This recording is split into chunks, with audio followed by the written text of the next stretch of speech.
Hey kids, Phineas T. Walsh here. Welcome to the Fallout Shelter, the brand new children's show just for you. Kids, I mean. The rest of you can stay, if you behave yourselves.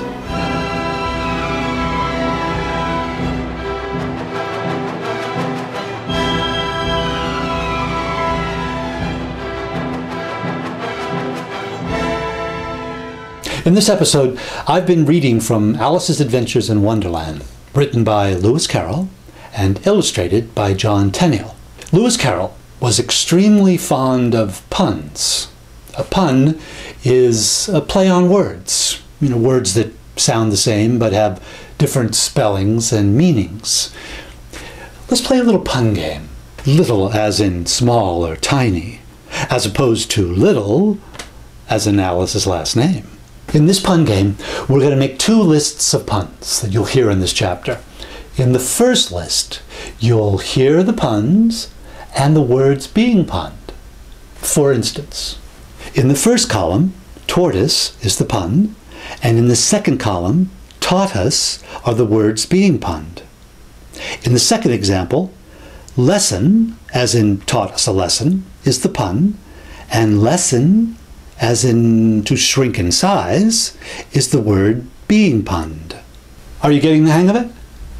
I had no doubt. The next list works the same way, except you'll only hear the pun. For instance, in the first column, reeling is the pun you'll hear, but you'll have to remember that the word being punned in the second column is reading. I'm including the second column of the words being punned, so you'll be in on the joke, okay? Are you ready for the rest of the puns? Here goes. Writhing is the pun, and writing is the word being punned.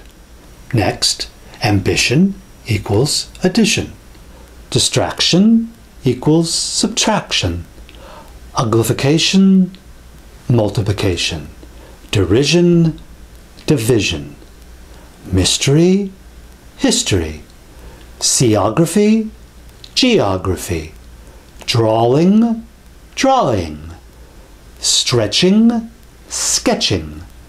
Fainting in coils, painting in oils. Laughing is Latin. Grief is Greek. And just to help you remember, I'll subtitle the words when they come up in the story. All set? I'll see you in the reading corner. Oh, I forgot about this. Welcome to the reading corner. We left Alice with the griffin and the mock turtle toward the end of chapter 9. The mock turtle has just begun his history, and after a long silence, "When we were little," the mock turtle went on at last, more calmly, though still sobbing a little now and then, "we went to school in the sea. The master was an old turtle. We used to call him Tortoise." "Why did you call him Tortoise if he wasn't one?" Alice asked. "We called him Tortoise because he taught us," the mock turtle said angrily. "Really, you are very dull." "You ought to be ashamed of yourself for asking such a simple question," added the griffin.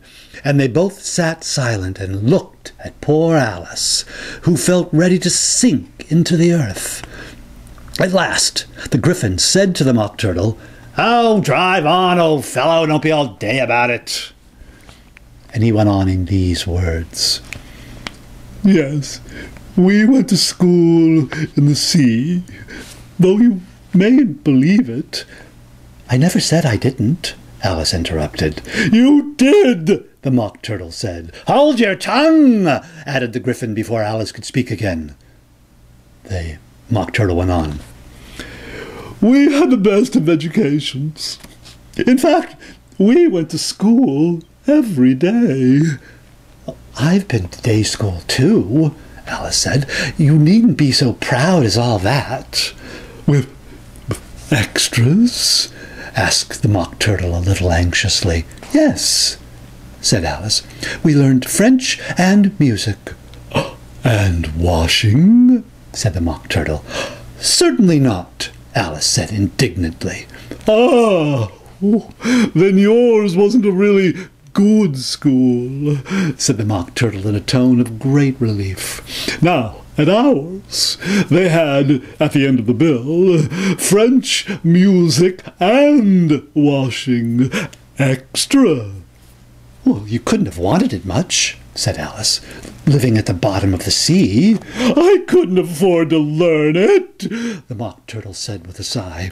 "I only took the regular course." And what was that?" asked Alice. "Reeling and writhing, of course, to begin with," the Mock Turtle replied, "and then the different branches of arithmetic: ambition, distraction, uglification, and derision." "I never heard of uglification," Alice ventured to say. "What is it?" The Gryphon lifted up both its paws in surprise. "Never heard of uglifying!" it exclaimed. "Well, you know what to beautify is, I suppose?" "Well, yes," said Alice doubtfully. "It means to make anything prettier." "Well, then," the Gryphon went on, "if you don't know what to uglify is, you are a simpleton." Alice did not feel very encouraged to ask any more questions about it, so she turned to the Mock Turtle and said, "What else had you to learn?" "Well, there was mystery," the Mock Turtle replied, counting off the subjects on his flippers. "Mystery, ancient and modern, with seaography, then drawing. Oh, the drawing master was an old conjureel. He used to come once a week. He taught us drawing, stretching, and fainting in coils." "What was that like?" said Alice. "Oh, I can't show it you myself," the Mock Turtle said. "I'm too stiff, and the Gryphon never learned it." "I hadn't time," said the Gryphon. "I went to the classic master, though. He was an old crab, he was." "I never went to him," the Mock Turtle said with a sigh. "He taught laughing and grief, so they say." "Oh, so he did, so he did. Oh," the Gryphon said, sighing in his turn.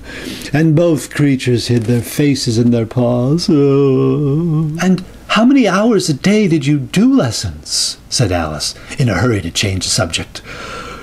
10 hours the first day," said the Mock Turtle. 9 the next, and so on." "What a curious plan!" exclaimed Alice.